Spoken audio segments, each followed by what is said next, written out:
25th of March, 1945, Ashdown Forest, Sussex. Deep beneath the rolling hills and ancient woodlands, 60 meters of reinforced concrete separate the surface world from a chamber that holds Britain's most powerful weapon. Not a bomb, not a gun, a transmitter. 3 enormous antenna masts pierce the canopy above, their steel frames stretching 110 meters into the gray English sky, pointing like accusing fingers towards Berlin. Inside the underground bunker, the air thrums with a deep, almost subsonic vibration. 12 massive valves, each capable of dissipating 40 kilowatts of heat, glow with an eerie blue-white light. Water courses through cooling channels. The Crossley Premier diesel engines hammer away, their 16 cylinders generating enough power to light a small town. Engineers in shirt sleeves monitor dials and adjust controls with practiced precision. Tonight, they will do something unprecedented in the history of warfare. They will steal a German voice. At precisely 2100 hours, a Luftwaffe pilot climbing into darkness above the roar receives his instructions. The voice in his headphones sounds familiar, authoritative, unmistakably German. It tells him to vector northwest to an altitude of 6,000 meters to intercept a bomber formation approaching from the channel. He banks his aircraft accordingly. The orders are crisp, professional, indistinguishable from those he's followed 1,000 times before. Except tonight, that voice isn't coming from a German ground controller. It's coming from Sussex, from a transmitter codenamed Aspidistra. And every word is a lie, designed to send him precisely where no bombers will be found.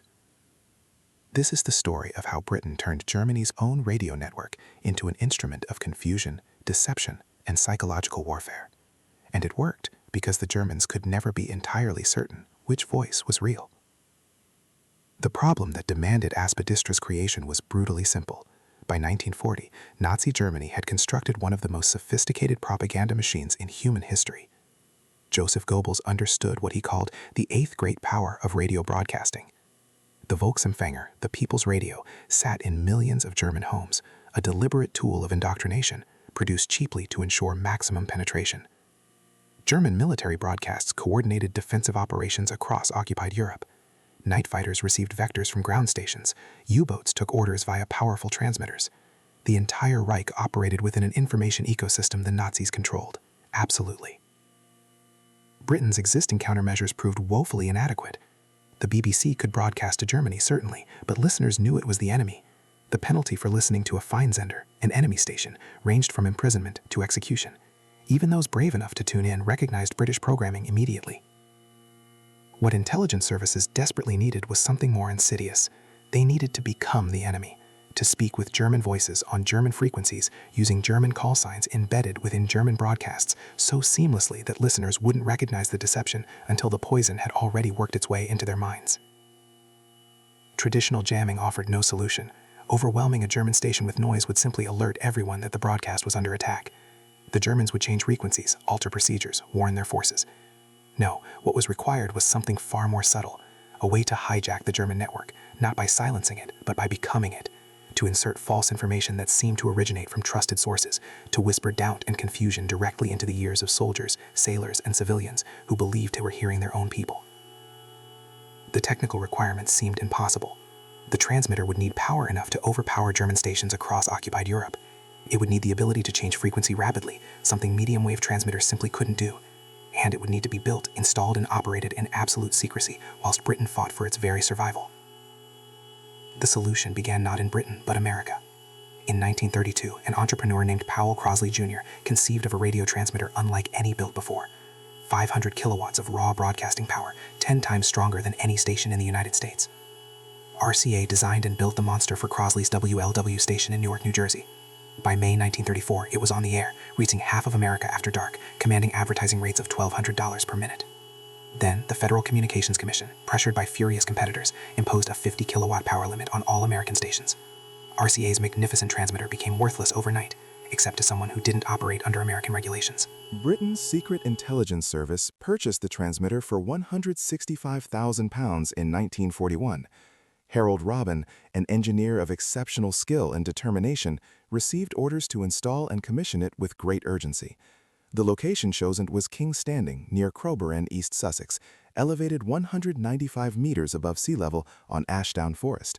Here, Canadian Army engineers excavated a bunker 15 meters deep. The Art Deco transmitter building went underground, protected by 4 feet of reinforced concrete, then soil and fast-growing trees. 3 antenna masts, each 110 meters tall, rose above the concealment. When completed, the installation looked like nothing more than a radio relay station, unremarkable to German reconnaissance aircraft that occasionally passed overhead. The transmitter itself was a masterpiece of American engineering, adapted to British purposes. RCA's design used 3 Class B modulators running in parallel, each feeding its own 170 kilowatt power amplifier. Together, they generated 600 kilowatts of output power, channeled through a 100-ohm coaxial line to the main antenna mast. The other 2 masts operated as parasitic elements, creating a directional beam aimed eastward towards occupied Europe and Germany beyond. At the heart of each amplifier sat 4 GL898 valves, water-cooled triodes using a 3-phase heater supply. These weren't small components. Each valve could dissipate 40 kilowatts of heat. Cooling water flowed continuously through channels in the valve casings. The combined heat output of the 12 power amplifier valves alone equaled that of a medium-sized industrial furnace. Power came from 2 Crossley Premier heavy oil engines, flat 8-cylinder units fitted with blown superchargers, driving a single flywheel alternator rated at 3,190 horsepower. The local electricity grid couldn't supply sufficient current for Aspidistra's demands, so the installation generated its own power. When the engines ran, the ground vibrated for meters around. Inside the bunker, the noise was physically punishing. Engineers wore hearing protection and worked in shifts. But here was Aspidistra's crucial innovation. Most medium-wave transmitters of the era operated on a single fixed frequency throughout their service life. Changing frequency required hours of work, retuning multiple circuits, adjusting antenna matching networks. Aspidistra could retune in minutes. This capability, unusual to the point of being revolutionary, would prove essential to its wartime role. On the 8th of November 1942, Aspidistra came online. Initial operations fell under joint control: the Political Warfare Executive for propaganda, the BBC for broadcasting, the RAF for military deception. Sefton Delmer, a British journalist of Australian heritage who'd spent his youth in Berlin and spoke German like a native, directed the propaganda operations. Delmer had interviewed Hitler in 1931, traveled with the Nazi leader during the 1932 elections, witnessed the Reichstag fire investigation. The Nazis simultaneously suspected him of working for MI6 and considered him sympathetic to their cause. Both assumptions were wrong, but Delmer understood the Nazi mind better than almost any Englishman alive. He brought that understanding to Aspidistra. Delmer's first major success was Soldatencenter Calais, supposedly a German military radio station in France. Programs originated from a purpose-built studio at Milton Bryan in Bedfordshire, connected to Aspidistra by high-quality telephone lines. The programming formula was brilliantly simple: cover, cover, dirt, cover, dirt. Good music, sports results, weather reports. Everything a German soldier wanted to hear, mixed with carefully crafted propaganda designed to erode morale. Rumors about wives sleeping with foreign workers back home. Warnings about corrupt Nazi officials. Hints that certain units were being sacrificed whilst party members stayed safe. The station never pretended to be official Nazi broadcasting, but soldiers listened anyway. If caught, they could claim they thought it was legitimate German radio. Even knowing it was British, many trusted it more than Goebbels' broadcasts. Starting in 1943, Aspidistra took on a more aggressive role. Operation Dartboard targeted German night fighter operations during RAF Bomber Command's strategic offensive. German radio stations broadcast the movements of Allied bomber streams, directing night fighters to intercept. British operators fluent in German and trained in proper radio procedure listened to these broadcasts continuously. When they heard German controllers giving vectors, they jumped in with their own transmissions. The confusion was immediate and devastating. A pilot receiving conflicting instructions couldn't know which voice was real. Send him to the wrong sector, and he'd waste fuel searching empty sky.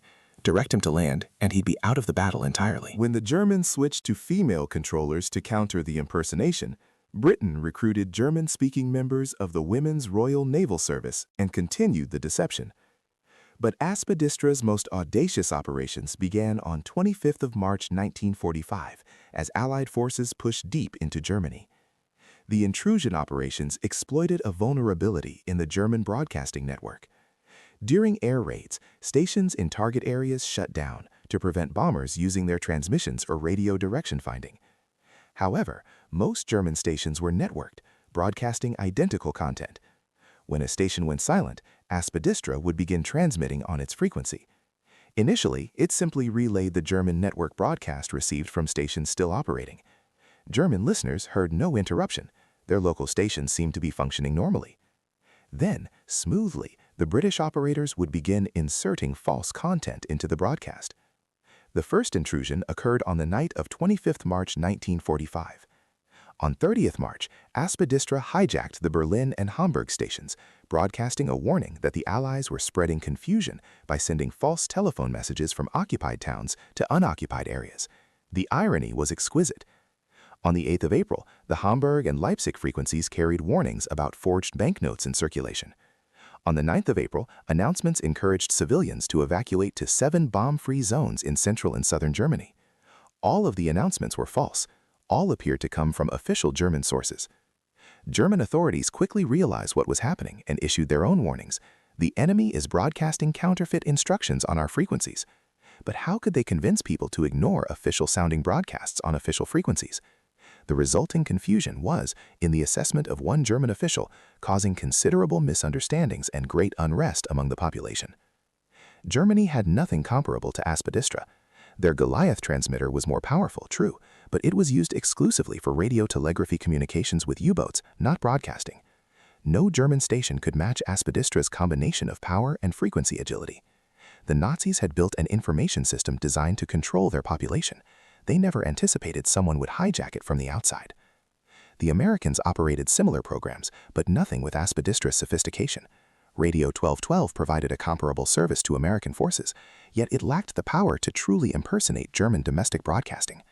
Only Britain had both the technical capability and the psychological warfare expertise to make the deception seamless. Assessing Aspidistra's impact requires acknowledging what we can verify and what remains uncertain. Quantifying psychological warfare is notoriously difficult. We know German commanders warned their units to ignore suspicious broadcasts, describing them as dangerous to morale. We know Allied intelligence intercepted German messages expressing frustration and confusion. We know that many German soldiers later admitted they'd regularly listened to Soldatensender Calais, finding it more entertaining and often more credible than official Nazi programming. Whether this translated into measurable degradation of German military effectiveness is harder to determine. Night fighters sent to wrong locations certainly didn't intercept bombers. Civilians who evacuated to non-existent safe zones created refugee problems that strained German resources.